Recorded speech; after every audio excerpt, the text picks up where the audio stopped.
से आगे तो कोई चैनल माने ही ना। मैं इन्होंने सीरियल बना दिया है, ये एक हिस्टोरिकल स्टेप है, ये कोई छोटी बात नहीं, बहुत बड़ी बात हुई है। और अगर ये चल गया तो ऐसे फिर और ड्रामे भी बनेंगे। लेकिन ये एक ऐसा सब्जेक्ट है जिसमें कोई चैनल पिछले मेरे ख्याल 30 साल से इस पे हाथ नहीं डालना चाहता था। पीटीवी में करते थे, उसके बाद नहीं इन्होंने डाला, वो रखा हुआ है दास्तान, वो लिखा है। चलो फिर वो एक आध होगा, था, लेकिन चलो 20 साल कर लेते हैं। 20 साल से कोई नहीं, इसके ऊपर डालना नहीं हाथ लोग चाहते, क्योंकि बहुत खर्चा है, कैसे बनेगा, लोकेशंस कैसे होंगे, हम नहीं कर सकते भाई।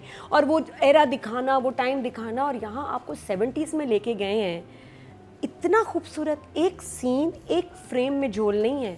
इवन पेंसिल जो पकड़ी हुई है ना, पुराने ज़माने की पेंसिल है। जो कॉस्ट्यूम्स हैं फरहान सईद के, किंजा के, जाले के, उफ, पान वाले के, डायरेक्टर अली ताहिर जो तुमने कर दिया है, इतने मजे का। पप्पी उसके ऐसे स्लीव्स, जिस तरह वो बात कर रहा है ना, payments have been made. He was amazing. उस जमाने में ऐसे डायरेक्टर प्रोड्यूसर ऐसे ही होते थे, इंग्लिश बाहर के पढ़े हुए, स्मार्ट। और ये एस सुल्तान बोला है, एस सुलेमान, बहुत बड़ा नाम है उस टाइम का, नाम था उनका। तो आई थिंक उससे मिलता जुलता। फिर एवेन्यू स्टूडियोज आपको उसमें दिखाया जो आज भी है, और उस जमाने में एवेन्यू स्टूडियोज में वाकई जाना मुश्किल होता था। बहुत बड़ा, इट्स रियल, रियल है। एवेन्यू में वाकई फिल्में बनती थी, बारी स्टूडियोज, एवेन्यू स्टूडियोज, ये चैम्पैक्ट होते थे लाहौर में, और जाना एक मुश्किल, एक अजाब होता था और एक ख्वाब होता था। अब आपको अजीब लगेगा कि ऐसे, इस जनरेशन को तो नहीं पता, बट बाकी 70s 60s में ऐसा ही रश लगा करता था, और ऐसे ही लोग घर छोड़ के चले जाते थे फिल्म स्टार बनने के लिए। या इसके केस में तो अच्छी बात है, हीरो नहीं बनना चाहता, he wants to be a director. Clear है ये लड़का कि मेरा ख्वाब है और मैंने ये करना है। ऊपर से किंजा का कैरेक्टर ब्यूटीफुल, बहुत मज़े का उस बच्ची का, कि जो हीरोइन नहीं बनना चाहती लेकिन उसका बाप चाहता है कि वो हीरोइन बने। तो मास्टर साहब का कैरेक्टर, जो स्टार्ट पहला सीन इतना ज़बरदस्त है ट्रेन का, जब शुरू हुआ मैंने कहा ये क्या है, जैसे कट बोला ना, आहा, मेरे लिए ड्रामा तब शुरू हुआ।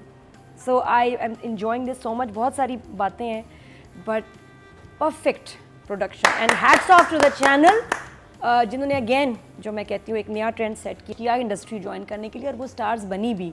किसी की माँ एक्स्ट्रा होती थी, डांसर होती थी, कोई छोटे छोटे कैरेक्टर रोल्स कर रहे हैं उनके फादर, या इलेक्ट्रिशियन हैं, या पंखा एडजस्ट कर रहे हैं इधर से इधर, या छतरी उठाई हुई होगी किसी के बाप या मदर उसमें इन्वॉल्व होंगे, क्या कहते हैं उसको, क्रू में।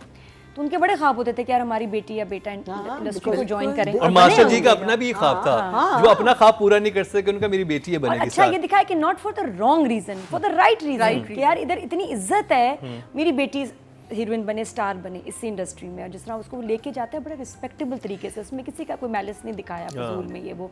और जिस तरह वो डांस क्लास के लिए भी लेके गए हैं, जाले को देख के मैं हैरान हुई हूँ, कितनी प्यारी लग रही है वो वहाँ। बहुत अच्छी आपकी चॉइस ऑफ एक्टर्स हैं। और फिर मेरा दिल कुड़ता है कि यार इकरा क्यों नहीं करती ऐसे ड्रामे। ये नहीं कि अच्छे ड्रामे, बहुत अच्छे ड्रामे बन रहे हैं।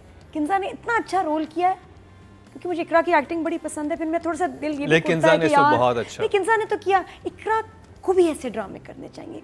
ऐसे मैं कह रही वो भी होती, मुझे बड़ी खुशी होती है उसको देख के, लेकिन किंजा बहुत सूट कर रही है, अच्छी लग रही है। लेकिन मैं ये कह रही कि ड्रामे अच्छे बहुत सारे बनते हैं, और वो स्क्रिप्ट क्यों नहीं वो देखती, ये मसला है।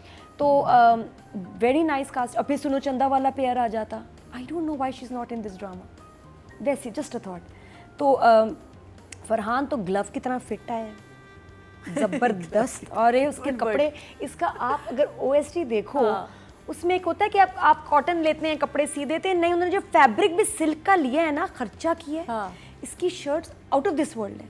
OST देखने से ताल्लुक रहता है बिकॉज ऑफ द शर्ट्स। मुझे कोई गाना भी कोई इतना अच्छा नहीं लगा, अच्छा लगा है बस, ठीक है, क्योंकि मुझे कभी लग रहा है अली जफर की आवाज़ है, फिर लगता है फरहान की आवाज़ है, नहीं समझ आ रहा। फरहान नहीं गाया, बट उसकी कोरियोग्राफी बहुत खूबसूरत है। आप ड्रामे को तो देखें ही, आप इसका OST देखें जो पिक्चराइज किया डायरेक्टर ने, निगाह जी की उसमें कोरियोग्राफी है बहुत खूबसूरत। उसमें किंजा के भी आउटफिट्स, बाल, हेयर स्टाइल्स, कौन है इसकी आर्ट टीम? किंजा मुझे इसलिए अच्छी लगी कि वो 70s वाला ना उनका लुक है, लुक वही है ना, वो हाँ, वो उनका वो फेस वो वाला है कि वो थोड़ा सा उन पे वो करे ना तो वो वाली लुक आती है, बड़ी नजर आती है। नादिया, आपकी बात से मैं एक और चीज़ ऐड करना चाहती हूँ। आई थिंक मास्टर साहब की जो बीवी हैं वो आई थिंक अपने टाइम पे डांसर थी, and that's one of the reasons why वो थोड़ा सा नहीं, हाँ, मुझे लगता वो है इसलिए इतनी, हाँ, वो ये हो सकता है बिल्कुल कि वो इतनी विलिंग नहीं है कि इसको भी इंडस्ट्री में आना चाहिए।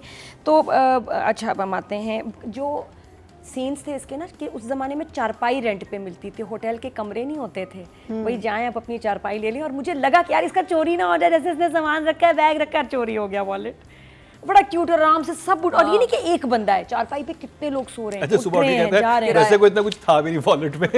हाँ, वो कहता खाली मिला होगा। और उसके बाद उसके पास इतने भी पैसे नहीं है कि अब वो चारपाई भी अफोर्ड नहीं कर सकता, तो ही नो लॉन्गर हैज अ चारपाई। फिर मस्जिद गया, मस्जिद में नहीं सोने दिया फरहान अच्छा को। मुझे समझ नहीं, उससे पहले जो होते हैं वो पान वाले, वो कहते हैं कि तुम रात को मैं तुम्हारा सोने का इंतजाम करता हूँ, तो उस रात मैंने क्यों नहीं किया इंतजाम? उसने वो बड़ी नहीं, वो लड़का भाग गया।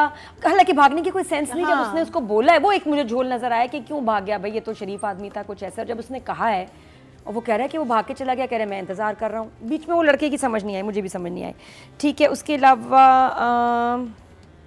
भाई मैंने अपनी राइटिंग नहीं पढ़ी जा रही मुझसे, बाकी लाइंस बड़ी मजे अगर की ये थी। सीन था भी तो बस वो निकाल देते कि मेरे पास रहने वाली बात ही निकाल देते, अच्छा, तो फरहान फिर और सेंस बन उसकी जाता बहन उसका। की बड़ी प्यारी केमिस्ट्री, बहुत प्यारे डायलॉग, जबान भी उसकी बहन 70s कितनी की अच्छी है। आप देखो सब उर्दू बोल रहे हैं, नफीस सवाई डायरेक्टर साहब के मोस्ट एजुकेटेड जो उसमें आदमी कौन था उस जमाने में, कि देख one of the most directors, सब उर्दू बोल रहे हैं, अंग्रेजी में जो फरफर है वो हमारा डायरेक्टर है। अली ताहिर तो ब्यूटीफुल। और उनके जब वो सीन आई ना ऑफिस में, बहुत प्यारी लैंग्वेज, बहुत अच्छा स्टाइल था बोलने का, वेरी इंप्रेसिव, जुमले बड़े प्यारे हैं। उसी ये 70s वाली उर्दू थी कि जी जब वो आता है, नेबर कहता है चची तो घर पे हैं, तो किंजा कहती है हाँ लेकिन उनकी तस्वीर नहीं आ सकती, आवाज़ आ रही, किसी कहना आवाज़ आ रही, कह रहे हाँ तस्वीर नहीं आ सकती, सिर्फ आवाज़ आ रही है।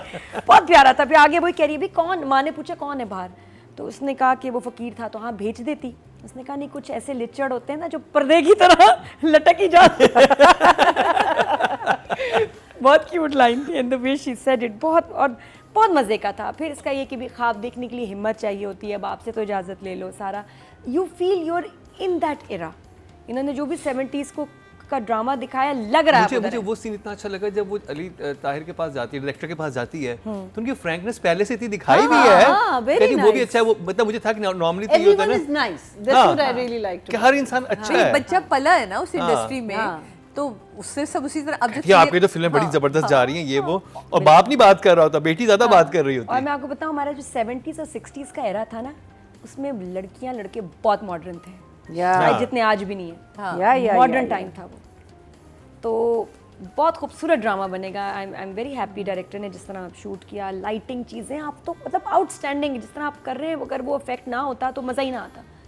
तो जो टोन दी हुई है, हर जगह जो टोन दी हुई है, आर्ट में कहीं भी फ्लॉ या तो ये हिट होता है या मिस हो जाता है, बिल्कुल उस जगह पे था कि थोड़ा सा भी फर्क होता तो बहुत ही रिस्की है। हाँ। तो इस पे मेरे ख्याल जितना मेहनत की है नज़र आ रही है, तो this is going to be, I am sure ये बहुत बड़ा ब्लॉकबस्टर होगा। तो well done team, Shiri, Farhad, 10।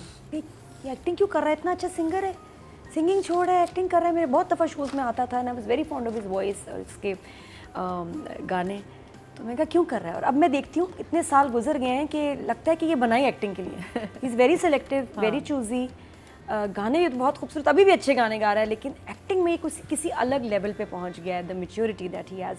और अच्छा कम दिखता है, बट बहुत धांसू प्रोजेक्ट्स में दिखता है, और अच्छे डायरेक्टर्स, अच्छे प्रोजेक्ट्स। और ये मैं बताऊँ, ये रोल ऐसा है कि आपके जहन में 5-6 ऑप्शंस आई होंगी, may be more for this role. और ये वो रोल है कि जिसके लिए कोई भी एक्टर कुछ भी करे, हीरोज पाको क्या, बहुत हमारे लड़के ना सीरियस हो गए अपने काम में, वो फला रोल इस डायरेक्टर के साथ ये वो, तो बड़ा कैलकुलेट करके काम कर रहे हैं।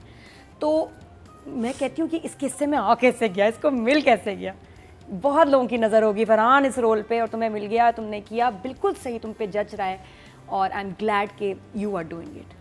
बट तुम्हें मिला कैसे? मतलब क्या सोचा डायरेक्टर ने? I want to ask him कि इतनी चॉइसेस में why you thought of Farhan?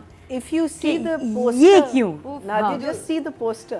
कल में देखे ना, I mean, they fit so perfectly. Both the faces, अगर इसको ब्लैक एंड व्हाइट करें आप मानेंगे ही नहीं कि ये आज के बहुत जीनियस सोच है कि आपको फरहान पे जो ध्यान गया, या तो ये कि किसी ने कहा कि भाई चैनल नहीं है वो कि हमने इसी के साथ करना है हमारे जहन में, बट जो जिसकी भी चॉइस है बहुत जबरदस्त नहीं, फरहान के पास बहुत सारे स्क्रिप्ट आते हैं, फरहान ऑब्वियसली मना करते होंगे, तो जब ये आया होगा तो पता है चॉइस बहुत है, हमारे इतने अच्छे एक्टर्स आ गए हैं लड़के कि वन गेट्स कंफ्यूज कि किसको कास्ट करें। जो फाइनल अगर इस पे हुआ है ना, अच्छा हुआ है बहुत, बट फिर भी मैं कहती हूँ चॉइस बड़ी है और बड़ा ज़बरदस्त कैरेक्टर है। आई एम ग्लैड कि is doing it, role of a lifetime है। और ज़रूर मैं कहूँगी जिन्होंने वार्डरोब किया है, उफ अमेजिंग, बड़ी मेहनत और बड़ी कोई भी एक शर्ट दूसरी से मैच नहीं कर रही, अलग अलग। बाल, हेयर डू, किंजा के कपड़े, अभी किंजा की तो वार्डरोब भी आगे आएगी जब ये हेरोइन बनेंगी, तो सबके कपड़े, सबकी वार्डरोब बहुत अमेजिंग है। I am loving your work Farhan, और मैं बड़ा एंजॉय कर रही हूँ जिस तरह से, बहुत ना अंडर ना ओवर, बहुत मजे की लेवल पे है इसकी एक्टिंग, बहुत मुझे natural। अच्छा ये लगा स्टोरी में वो बहुत ट्रेजेडी पे भी नहीं ले गए कि लड़का जाके बहुत ही कोई बुरे हालात का शिकार हो गया। ऐसे अभी तक तो अपबीट है। हाँ, अपबीट है कि you feel happy, like होता है ना कि नॉर्मली दिखाते हैं कि बेचारा बिल्कुल ही जाके वो पड़ गया है और कुछ नहीं हो रहा उसकी जिंदगी में, उसको बस रास्ता उम्मीद मिलती चलेगी, वो अपना काम करता चला गया। हाँ, तो वो सीरियसनेस एंड बहुत अच्छा है कि भाई वो हीरो मटेरियल, हीरो नहीं बनने आया, इज़ वेरी क्लियर कि मुझे कैमरे के पीछे काम करना है, और उसके लिए वो कुछ भी करना चाहता है कि अपने उसके ख्वाब पूरे नहीं हुए तो कहता है कि आगे तो मैं मर ही जाऊँगा, फिर कुछ भी नहीं है। और किंजा का भी यस काम शुरू होना है, बट मज़े की बात ये है कि दोनों की मुझे लग रहा है केमिस्ट्री बन जाएगी, क्योंकि अभी लास्ट जहाँ एंड हुआ है ड्रामा, वहाँ उसने किंजा को देख लिया, और किंजा कितने ड्रामों में यूनिफॉर्म में होती है, नोट किए? हर ड्रामे में बच्ची को यूनिफॉर्म तो आप जरूर पहनाते हैं, और ये चैनल वाले खास तौर लेकिन पे मुझे इसमें खुशबू भी बस से खत में भी बच्ची यूनिफॉर्म में थी। खुशबू में बस से खत हमने अब ज्यादा नहीं किया था क्योंकि बीच हमारा गैप आ गया था, लेकिन वो ड्रामा भी बहुत ही वो भी कमाल बहुत अच्छा था, और उसमें भी इसका ना बड़ा आर्टिस्टिक शायरा वाली लुक इस पे सूट करती है somehow। तो इसमें भी यूनिफॉर्म में आपको बच्ची नजर आएगी, और उसने उसको देख लिया, ये कहती कि यार देखेगा कैसे,